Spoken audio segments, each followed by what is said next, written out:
Yes, yes. And now is my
just put it sharp on there.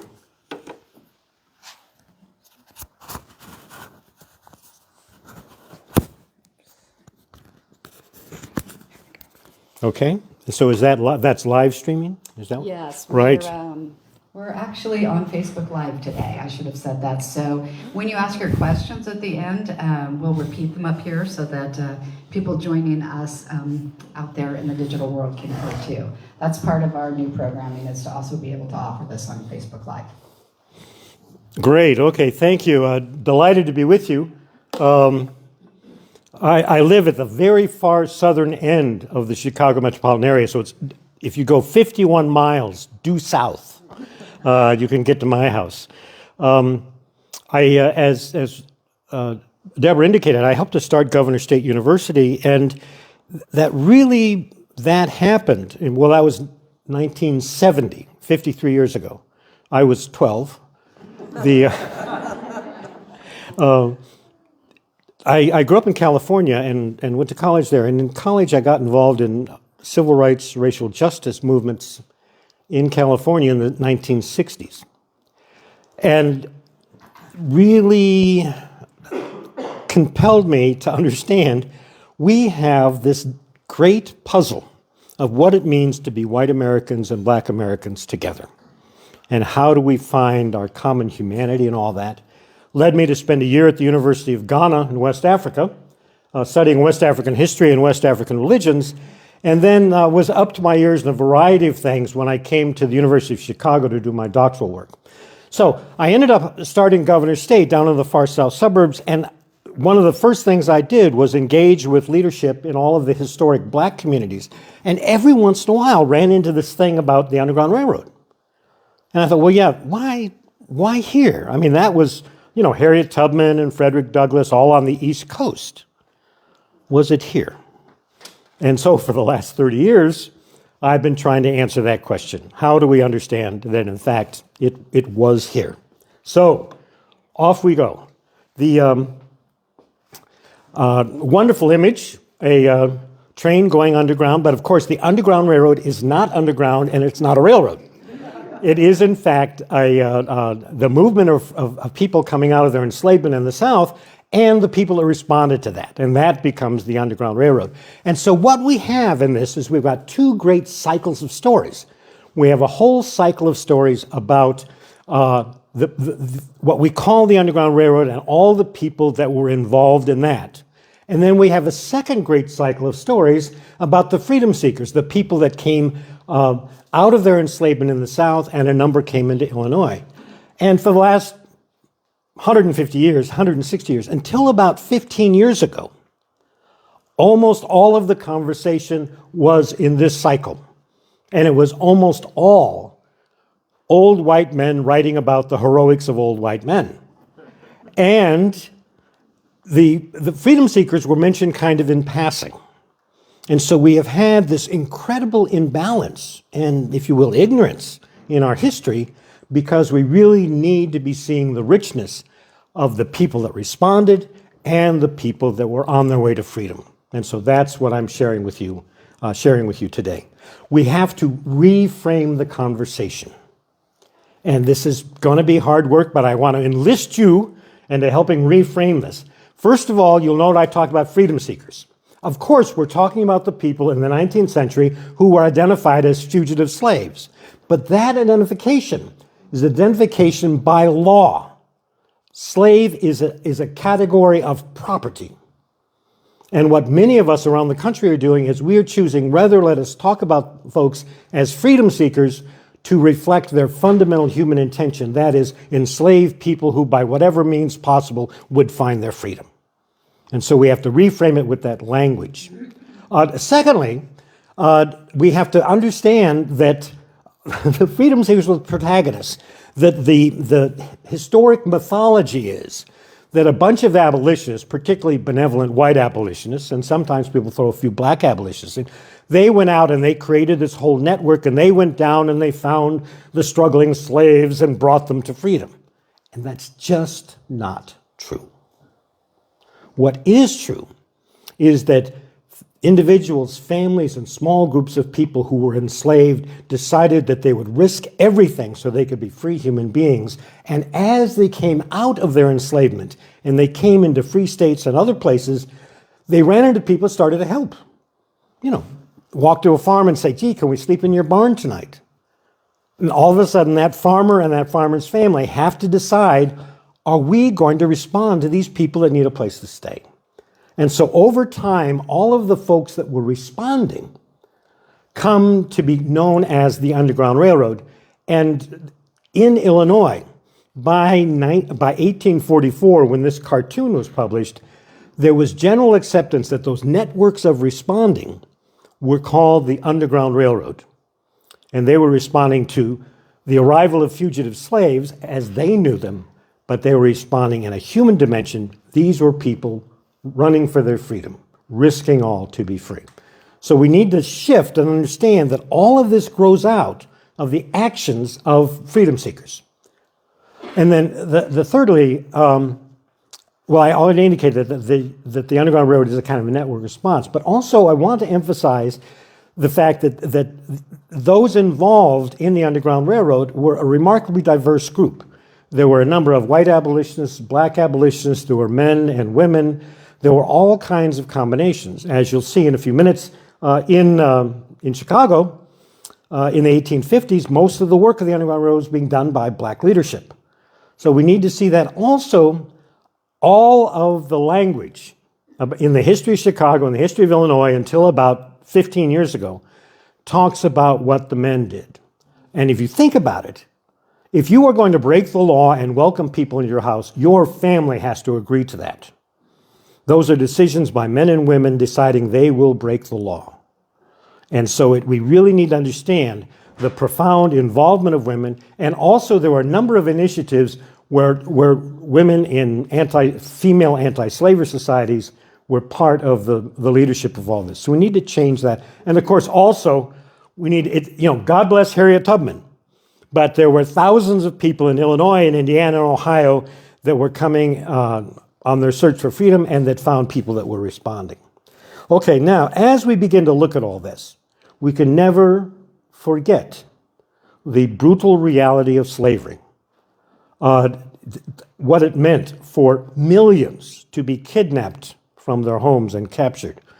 12 million people in the Atlantic Passage.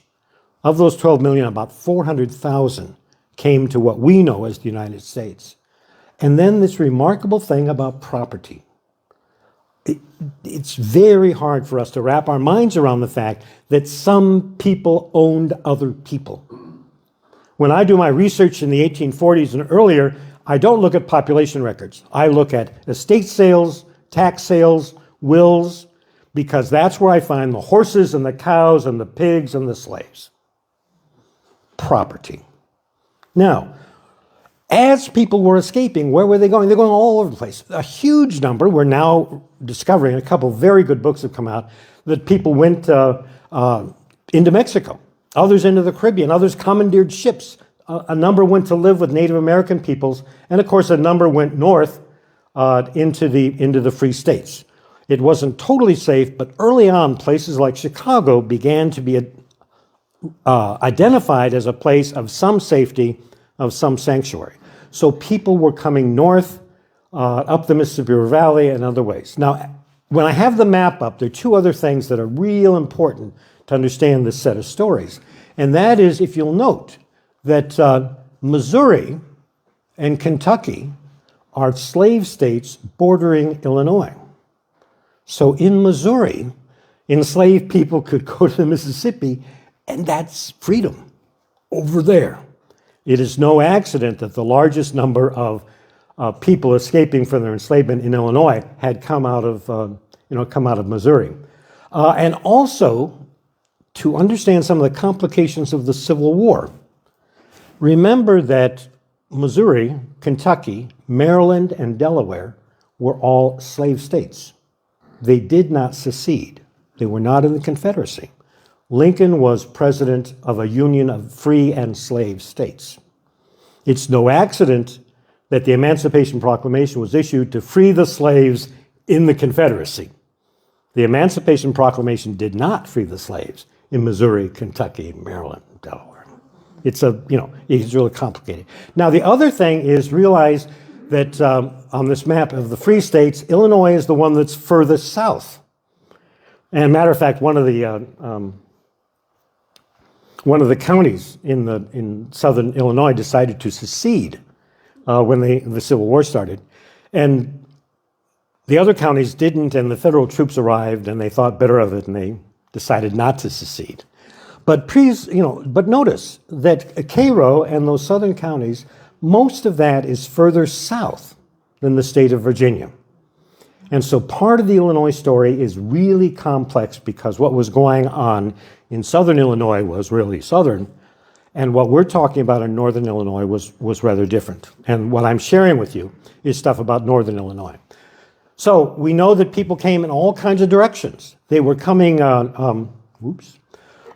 were coming up the Mississippi River Valley, coming up then following the Illinois River, a large number out of Missouri, Kentucky, Tennessee, scatterings of people from all the deep south states. And as they came up, because of kind of geographic issues and the location of rivers and swamps, a lot of that movement gets funneled into Chicago. And of course, the objective is get to Detroit and then over the river to freedom in Canada. Now, what I've focused on for the last 30 years is really looking at this movement in Northeastern Illinois and in Northwest Indiana. And there were two fundamental streams of movement by freedom seekers. There were people that came up the state of Illinois, up the Illinois River Valley, etc., and they were headed for Chicago. From Chicago, they had to go either by lake steamer or around by land to go around the bottom of the lake. A second stream followed the Great Sauk Trail corridor, and so our story here in Northeastern Illinois really has two kinds of major streams in it. Now, as I have been doing this research, I've identified about 60 places in Northeastern Illinois where I've got very good information that freedom seekers found some kind of assistance. And again, recognize that there was this movement following the I&M Canal. There was movement following overland roads, and then there was movement going south out of the city, and there was movement going straight across. There are scattered places here on the northern side where you are, but it makes sense of people coming south. The activity we find is more here in the southern part of Northeast Illinois. Now, there's a great cycle of stories, and if you want to invite me back, I can take a whole 2 hours and tell you Chicago stories. But to do it really briefly, first of all, there's always been a black community in Chicago, and there have always been freedom seekers coming through Chicago. And so we need to recognize and honor that. In the 1830s, there were folks coming through, finding assistance from the small black community in Chicago. A remarkable guy, Louis Isbell, shows up in 1838. Louis was enslaved. He was born in Kentucky. I think he may have been the son of his master, but he was an enslaved person. And he came to, they moved into Illinois, and his master freed his slaves. And so as a young man, 19 years old, Louis ends up coming to Chicago and becomes a remarkable part of our history. So you all know about Louis Isbell, right? One of the most remarkable guys in the history of Chicago. He lives until 1905, and he is part of the leadership of every single thing that happens in the black community for 70 years. And we don't know his name. I have a standing request. If somebody wants to write a book about Louis Isbell, they ought to. This is an absolutely remarkable guy.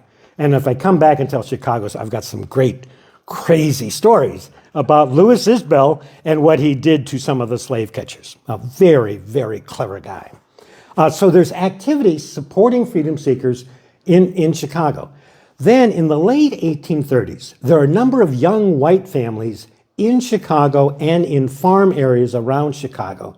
And they begin to experience having freedom seekers show up in their houses and on their farms. Now, understand that in the 1840s particularly, in the late 1830s and the 1840s, there was not a majority opinion in America, but there was a very broad opinion that was anti-slavery. Okay? Now, just about all of you have a cell phone, right?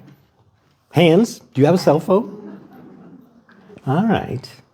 Now, there are people that argue that some of the elements in your cell phone come out of mining activities by people in slave conditions in Western China. Now, do you care? Of course, that's bad. Anti-slavery was something like that. Remember, if you're in northern Illinois, Mississippi is a long, long, long way away.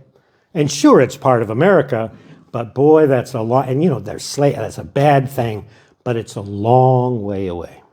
However, among these northern anti-slavery folks, there is a small group that say, this is really terrible. We have to get rid of this. We have to fight to abolish slavery. They are the abolitionists, right? And they're abolitionists all across the North. And among the abolitionists, there's a tiny number who say, this is bad and we will break the law. Now, there are a lot of folks that are pointed to as being part of the Underground Railroad, and they simply weren't. They were good abolitionists. But this tiny group of people said, we will break the law. This is horrendous enough. This is important enough to help these folks that are seeking their freedom. And so that's the Underground Railroad that we're talking about. Now, this group of young white families in the late 1830s, they begin to realize, we have to respond to this. And they start moving from being kind of anti-slavery. All of a sudden, a bunch of them see themselves as abolitionists, and then a handful say, we have got to fight this. And so a handful of young white families in Chicago, in addition to the black families that are already there, they're beginning to respond to freedom seekers. Then in the mid-1840s, and there are several reasons for this, but a remarkable group of young black families settle in Chicago. And immediately they are thrust in positions of leadership dealing with freedom seekers coming into Chicago. And after the horrendous Fugitive Slave Act of 1850, they are working, these black families are working very closely with these white families, and the black families are really providing the clear leadership in this activity. And kind of at the forefront of all of it was John and Mary Jones. And you may know they are among the most visible of the early black families in the history of Chicago. But they were really constantly dealing with freedom seekers coming through. Very close friends and colleagues working through congregations with Reverend and Mrs. Abram Hall and the Atkinsons. And as all of that activity went on, there were two great congregations, Quinn Chapel, established in the late 1840s, and Zorra Baptist Church in 1853. And both of those became, if you will, the centers for this activity in responding to the needs of freedom seekers. Now, all around the Chicago metropolitan region, there were people who had decided they would break the law. In the western suburbs, there were a handful of families that worked with Sheldon and Harriet Peck. He was an artist and also an itinerant trader, and he moved back and forth in Illinois and was played a real important role in helping to transport some freedom seekers under circumstances. There were other families in DuPage County, Kane County, but again, remember the bulk of activity was coming in the southwest and southern parts of our region. North of us, there are a handful of places. The Rudd Home and Tavern, which is here, which is in Gurney, there's a fascinating story to be uncovered and told about black settlement in Waukegan. I am convinced that they were very involved in supporting freedom seekers. There's a wonderful woman, Sylvia English, who is in Waukegan and is trying to pull some of this together.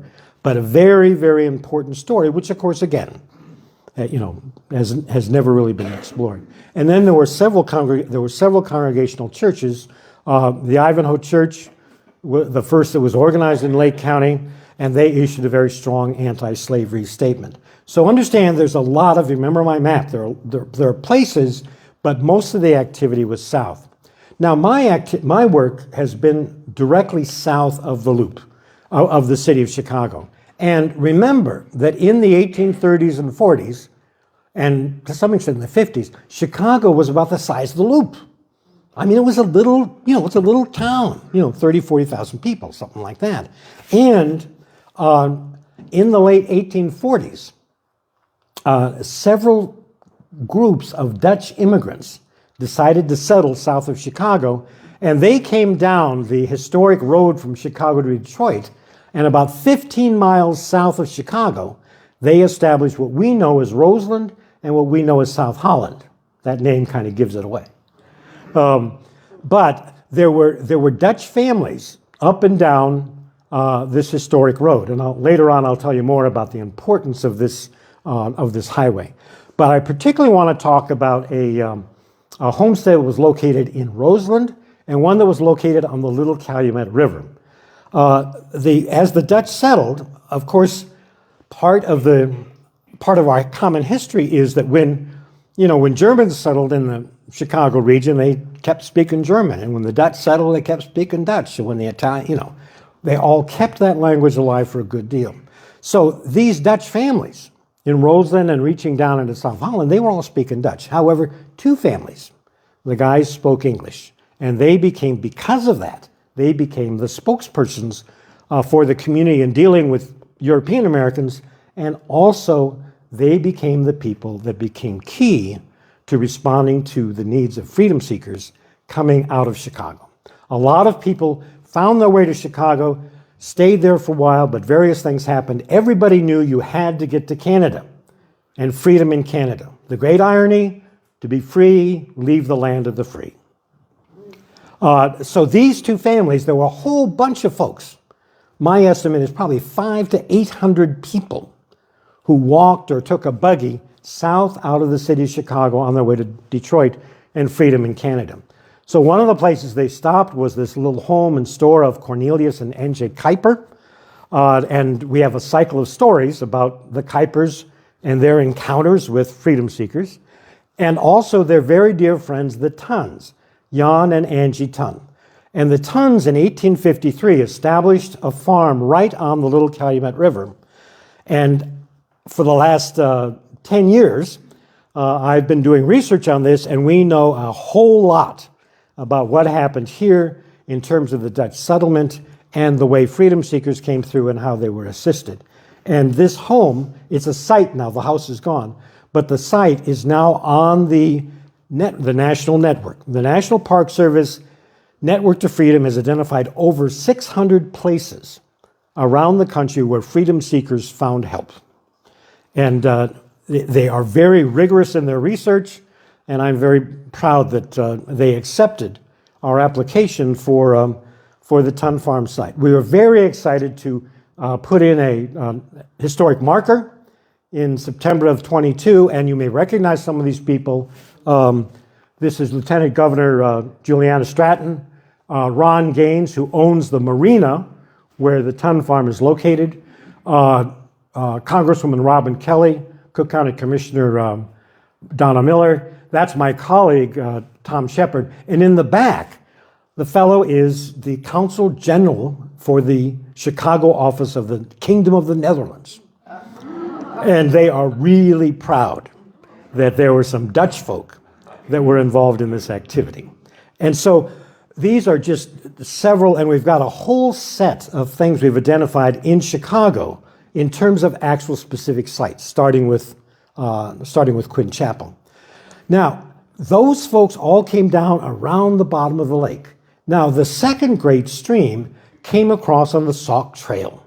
This was a historic Native American passage, and this picture from 1921 is the only one I've ever found, and you can see over hundreds of years horses and people trekking between the Mississippi River and the region around Detroit, and creating this kind of remarkable highway across the states. And as that traffic went back and forth, obviously it became a pathway for freedom seekers that were seeking to get to Canada. Just south of this, and I've got about 35 places identified along here where we know freedom seekers found assistance. So the network of the Underground Railroad stops. One of the really interesting ones just inside of Illinois is in the area of Crete Township. A congregational church was established in 1839. In 1842, they were among the very first churches in all of Illinois that issued an anti-slavery statement, a resolution. And a couple of them ended up getting thrown in jail once in a while, but these folks were really clear, not only that they were going to abolish slavery, but they were going to assist freedom seekers. In a little bit, I'll tell you a story of one of the people that they helped. But this remarkable cycle of stories about these people, about freedom seekers showing up, traveling on the Sauk Trail, and then finding help here. And we know that hundreds Hundreds of freedom seekers were coming along that trail, and a whole bunch were assisted by people. This church is still standing. They're just turning it into a museum, and I gladly agreed to help design a permanent Underground Railroad exhibit because this is a really, really important place. So any of you that are looking for a day trip, come south. And of course, we were able to get this accepted on the Network to Freedom as one of these general sites. Okay, now there is all of this activity in Northeastern Illinois and in Chicago. And we have said in general,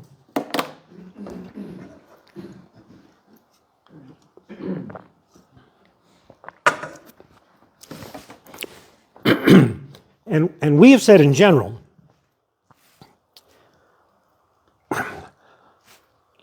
in general, they go across Indiana and Michigan to Detroit and Freedom in Canada. And we've started a year ago. So I said, well, exactly where?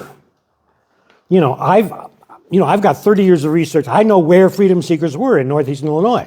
I got that, that's wired. But where did they go in Northwest Indiana and Michigan? Michigan's done a pretty good job of identifying places, but Northwest Indiana is kind of a place they haven't done much. The Indiana people in Indianapolis really think that nothing happened in Northwest Indiana, and so we're dealing with that. Okay, so remember we had the folks going to and through Chicago, and the folks going straight across. So this is our big question. Well, where exactly did they go? So I started looking carefully at the historic road system. And remember, of course, we start with the Sauk Trail that has been there for hundreds of years. And we know that freedom seekers in Illinois were following that. They must have continued into Northwest Indiana. In addition, in 1825, when the federal government decided that they were going to create a military road from Detroit to Chicago, they got permission from the native people, Potawatomi and others, to create a road that would go to Chicago. And for the most part, as you can see, they just followed the old Sauk Trail. They got to LaPorte and they went to the lake, and the first road to Chicago was on the lakefront. It was on the beach. And it was said that when the stagecoaches started in the early 1830s, some people said, if you get to Michigan City, if the weather is perfect and the sand is great, you can get to Chicago in 6 hours. However, when the weather was not so great, Michigan City to Chicago took 6 days. All right, so this road became problematic, and so they decided that they would shift the road away from the beach and do it inland. And that becomes a very important part of our story, because that's where the Dutch settled south of Chicago, and that's where other things happened. In addition, we know that the state of Michigan built a territorial road across. There were other kinds of connecting highways. And so we said, how can we commemorate across this rich, vast area? How can we commemorate the journeys of freedom seekers on their way to freedom, and also commemorate the fact that all along the way there were people that broke the law to respond to them? And so we are talking about how do we connect the dots. And we are proposing a national historic trail that will go to Chicago with a branch along the Sauk Trail to Crete. And that we hope, and if some of you want to work on this, be in touch with me. It is an absolutely remarkable project. We have loads and loads of research to do. We have got working groups working on this in Bronzeville, in the south suburbs, in Northwest Indiana, in the South Bend region, and in the Cassopolis region. And the notion is, how can we create what eventually is going to be a national historic trail that you all can follow, and all along the way you can have an app and you can hear, freedom seeker stories. This is how people came. And we're very excited about that process. So what we're talking about is a formal historic trail from Chicago and from Crete Park Forest that reaches across following the routes that many of the freedom seekers took, and we think this could be a very powerful way of dealing with this. And by the way, in the country today, there are about a dozen historic trails. There's one, the Selma to Montgomery Trail, 54 miles long, that focuses on African American history. This then would be an incredible way to be focusing and commemorating all these remarkable people of African descent that found their way to freedom coming right through our backyards. Well, my backyard, not yours up here. Okay, now, it is very clear that what we have to do is shift from talking about individual places and start talking about these journeys. And so talking about freedom seekers are, in fact, we are talking journey stories because all of them traveled enormous distances. A rather remarkable story in Will County in Northwest Indiana and going across Michigan, the story of Caroline Quarles. Caroline was enslaved in St. Louis, Missouri. She was the daughter of her master's son.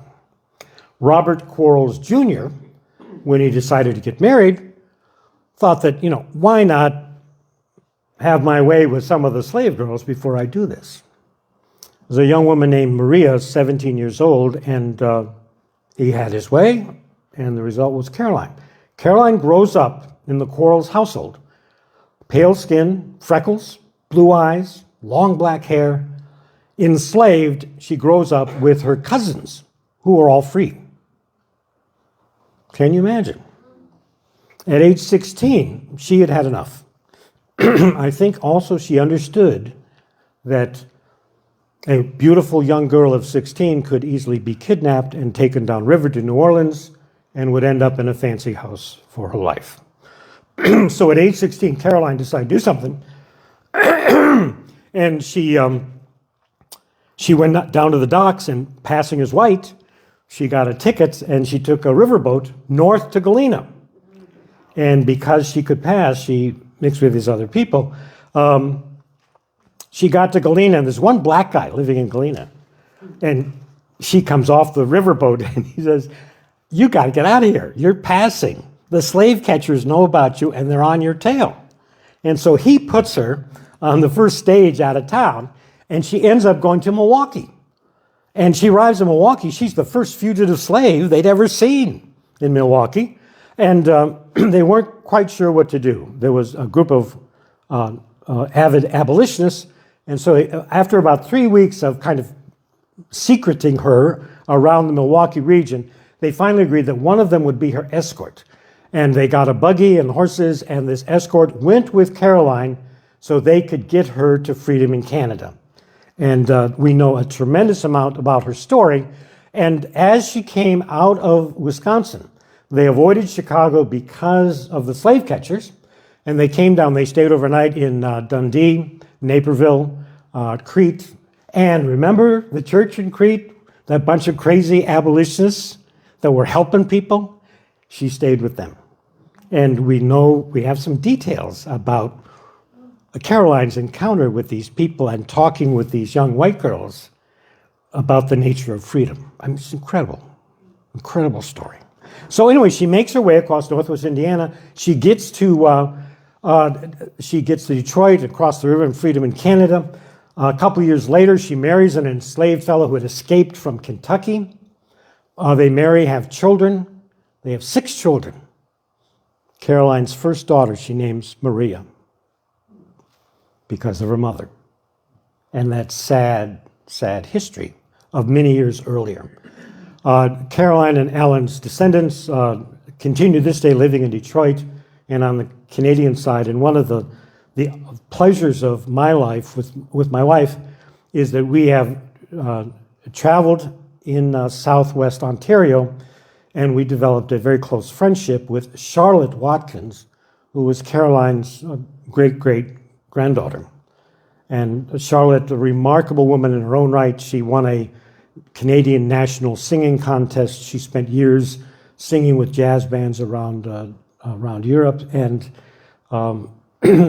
She and her family are part of the Sandwich Baptist Church, which all these freedom seekers that settled in Canada built this church. Today, there are 7 predominantly black communities, African Canadian communities, in southwest Ontario, and they are all the descendants of people who came for their freedom.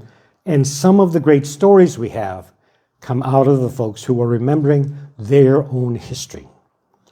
And so Caroline does this remarkable thing. Can you imagine? 1843, 16 years old, 1,200 miles to get to freedom. Now, Caroline's family, the Quarles, her white family, her dad's family, were very proud of their role in the Revolutionary War. Caroline's white grandfather and granduncle had both been with George Washington at Valley Forge. The Quarles originally lived in Virginia, and they moved to St. Louis. So they were very, very proud of their revolutionary heritage. So in 1843, when Caroline sought her freedom, she left on the 4th of July.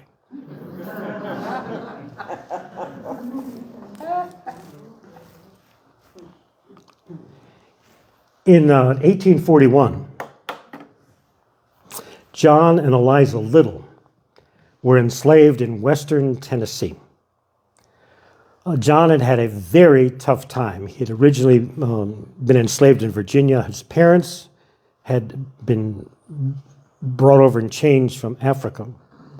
And all of his life, John Little said to people, "I know who I am. There is not a drop of white blood in me. I am the son of African princes." You can imagine that got him into some kind of trouble. And all of his life, he carried the scars on his back or his trouble.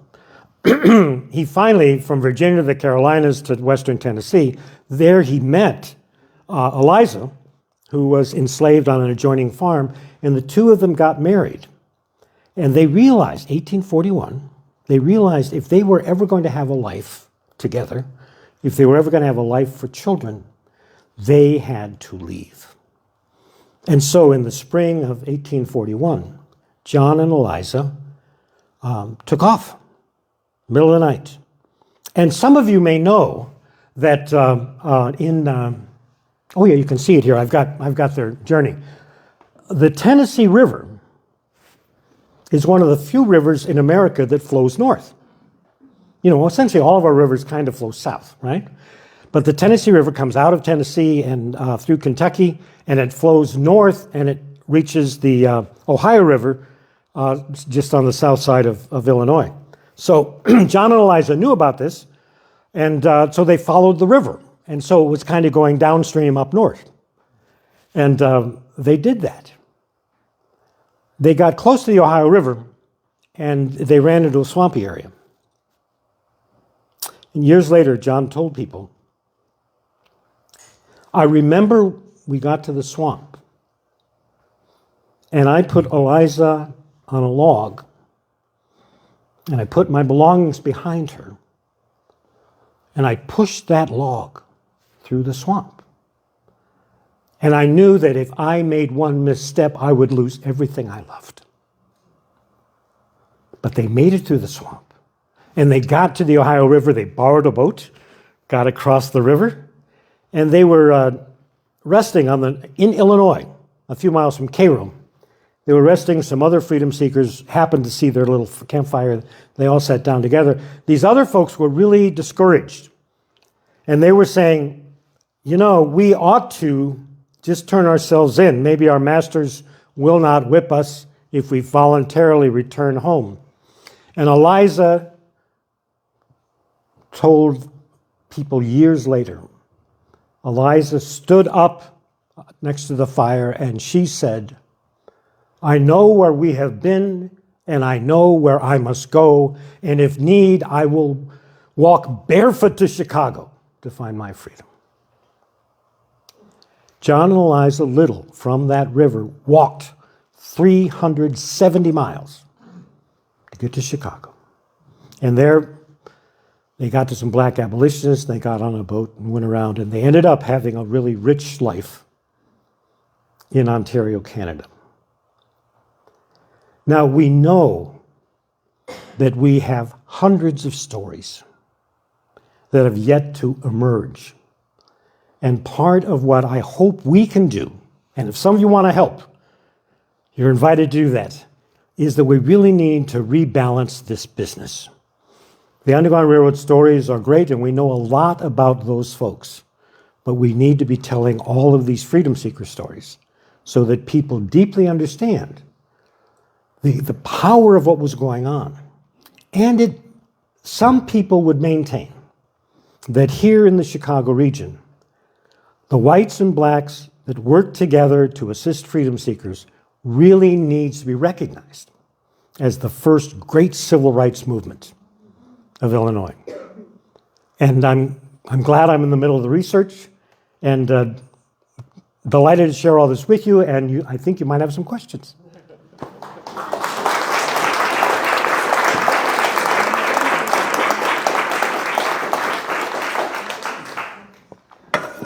Yes? You mentioned a few times that it was against the law to help freedom seekers. What were the penalties for people in Illinois? What were the penalties for people in Illinois if they worked on the Underground Railroad?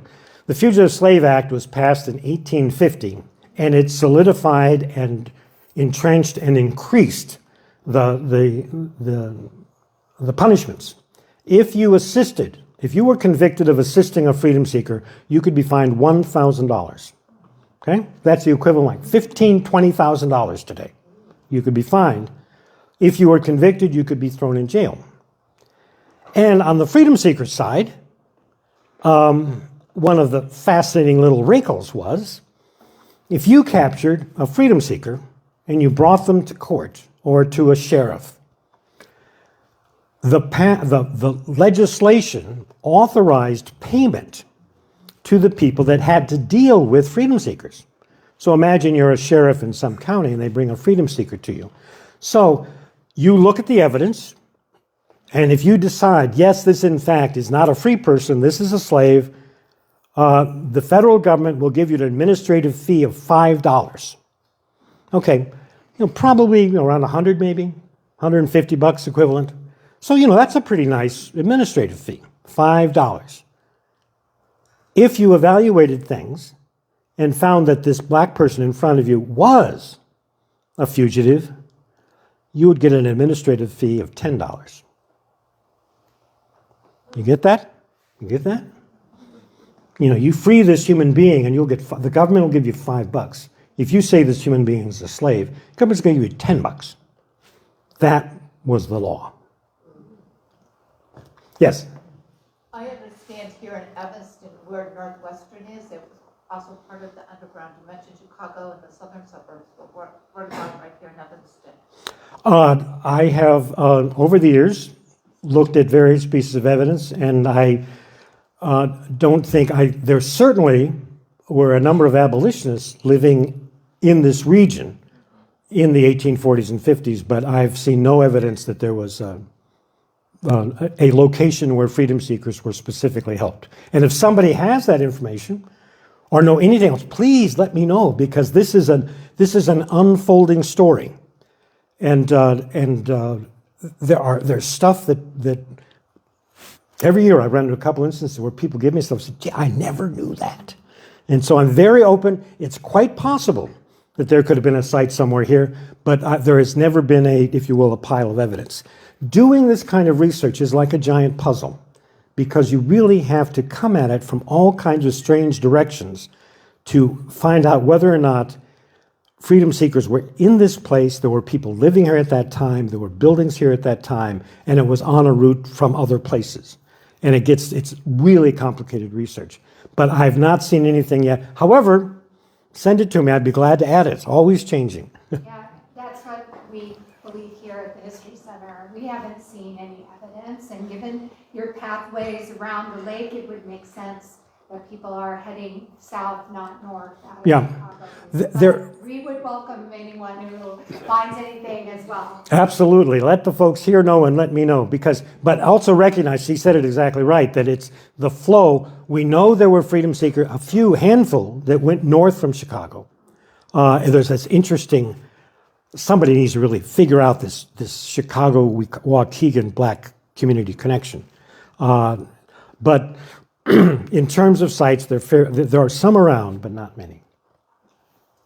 Yes? At the beginning of your lecture, you said that slaves would just show up at people's farms and doors and you spend the night here, which is a little bit different than the narrative of there was this network of homes just waiting for the slaves to come to them.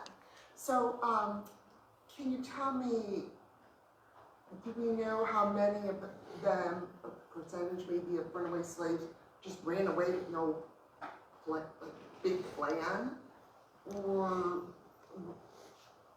Were there slaves that ran away essentially with no plan or without a map? without a map or something like that? Yeah, okay. There are two pieces of that. One is that there is a whole body of research, this is not my focus. There is a whole body of research that looks at the activities of enslaved peoples in regard to the place that they're enslaved. And there, for example, there are a significant number that escaped but stayed around. They lived in the nearby woods or something like that. There were the establishment of essentially black communities with Native American communities and various. So there are a lot of people that kind of just ran away and did stuff. I've read stories of freedom seekers who have run away and just got lost and they just went back and got punished. The thing I think we need to be really honor and be clear about is that these were not these kind of poor, ignorant, bewildered people. Lots and lots of people who were enslaved had various sets of skills. They had a great deal of knowledge, and particularly up and down the Mississippi River Valley, there was a tremendous amount of communication among Native peoples and free black people and enslaved people and the whole corridor. There was a tremendous amount of information being passed. We have two examples in the 1820s of people, of slave notices, fugitive slave notices, and indicating that they were carrying maps to get to Chicago. Now, we've never found any of those maps, but what that does for me is reinforces that notion that, remember, when people were desperate for their lives, they would talk to people and figure out, how am I going to do this? And I think it's a grave injustice that we have historically developed this pattern that kind of, plucked people out of their imprisonment, out of their enslavement, because all of this happened because people had decided they would do it, and they, for the most part, they knew what they were doing. Yes?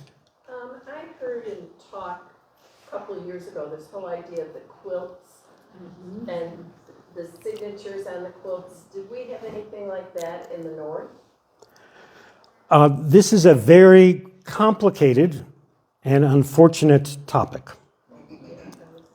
For those of us who are been working on the history, we have examined thousands and thousands of slave interviews. We have examined thousands and thousands of newspaper stories. For 30 years, people have been working very, very hard. And we have uncovered evidence of an amazing assortment of things. We have not found a single piece of evidence that says quilts were used on the Underground Railroad. Unfortunately, there's a family in Georgia carried a story about using quilts in their enslavement on the plantation. They wrote a book called Hidden in Plain View.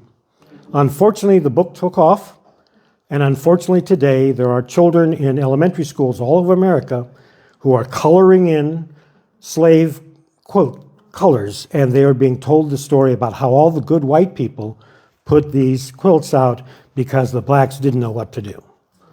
To me, that's very offensive. But unfortunately, it is really, it really carries. Now, there is a family in Joliet whose ancestors were in Kentucky, and they tell the story of their family being involved in quilts related to the Underground Railroad. And so that, we want to honor oral history, and I don't want to reject that, but we really need to see other evidence in support of that family.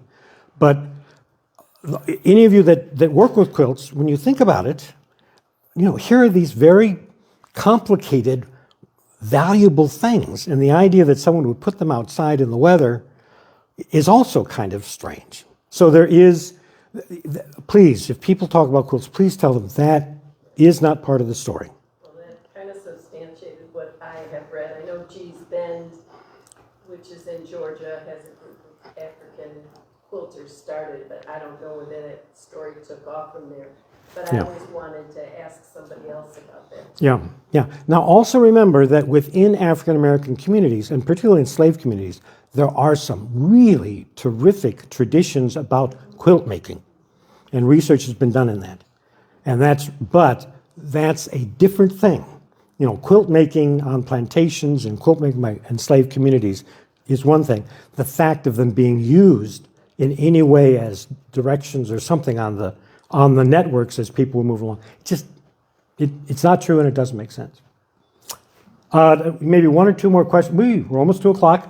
Also, we do have a book signing, and I do have this. All of this is in this great book.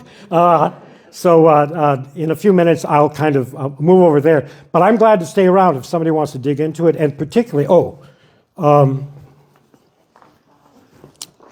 if some of you really want to pursue this, this is a brochure about the project I'm working with a whole bunch of people on the Little Calumet River Underground Railroad project, and my email is back there. And I also I've got a little 2-pager about the Chicago-Detroit Freedom Trail, and a little bit about how to think about the Underground Railroad. So if any of you want a little further work, and as I indicate, please be in touch if you want to help. And there was a question. Yes? You referenced people being picked up in Chicago. I mean, how common was it? How many people were involved in, slave bounty hunters in Chicago? And were there court records of these proceedings where they were picked up? What about people in Chicago? Were there court records and other things? So how do we know about folks that got to Chicago? Is that the direction? And how many were there? How many were there? Okay, my research conclusions say that in the decades before the Civil War, so starting in the 1830s, 40s, 50s, up till 1861, that somewhere between 3,000 and 4,500 freedom seekers came into Northeastern Illinois. Roughly 2/3 to Chicago and 1/3 across on the Sauk Trail corridor. We have got lots and lots of information. It was an open secret. The newspaper was filled with hundreds of references to individuals and to groups. And, this week, there's one great, this week, 70 fugitives arrived well armed under the leadership of a thin young black man. And they're stopping here and they've asked for help and they're leaving. And, it's that kind of stuff. We have an enormous amount of court records of both enslaved people being brought to court, and also these radical abolitionists who were, and almost always they were freed or they got some kind of a minor fine. But it was an open secret. And I like to, I'll take one more question. I can't help sharing this analogy. Because I look around and some of you were alive in the 60s. And if you remember, of course, you didn't participate, but if you remember, marijuana was really illegal, right? However, if you remember, everybody knew somebody, right? And that's what the Underground Railroad was like. Of course, it was really serious and it was dangerous, but everybody knew somebody. And, freedom seeker somehow or another makes their way, they get off a canal boat or whatever, and somebody will come up, you need to talk to so-and-so. and they were directed to this core of black abolitionists, these black families and white families who were in Chicago. So it was this kind of very much of an open secret. We have a great deal of information about how all this worked, and I think my numbers are pretty good. Final question, or are we done? Way in the back, yeah. Well, I just wanted to make a comment. And Sure. Thank you so much for shedding light on this. For folks that may be interested in like a local visit, Racine, Wisconsin has their heritage trail, and it's in the historical center is out of the old Carnegie Library, but they have a whole trail with a number of markers that you can easily navigate in one afternoon. And the most interesting thing is that they do discuss Carolyn Quarles and also Joshua Glover. Yep, He was yep. an escaped slave. He was captured. He was put in prison. He was transferred to Milwaukee. A group of abolitionists came, many of whom were Unitarian ministers, broke him out of jail and got him on a boat and got him out of there. Yeah, Racine has got some really interesting stuff, and our Kenosha and Racine, and that one of the museums does have the original letters from Carolyn Quarles, that became the starting place. The book I wrote about Caroline, I wrote with one of Caroline's direct descendants, but that is really cool. I'm hoping in the near future we will see some kind of an Underground Railroad trail in Chicago. I've identified 20 sites in Chicago where we know freedom seekers found assistance, and then also we're developing the Chicago-Detroit Trail as a way of, maybe in 2 years you can pick up a guidebook and an app, and you can take off and you can hear 200 miles of stories about what happened to freedom seekers. So, again, thank you very much. Somebody want to buy a book?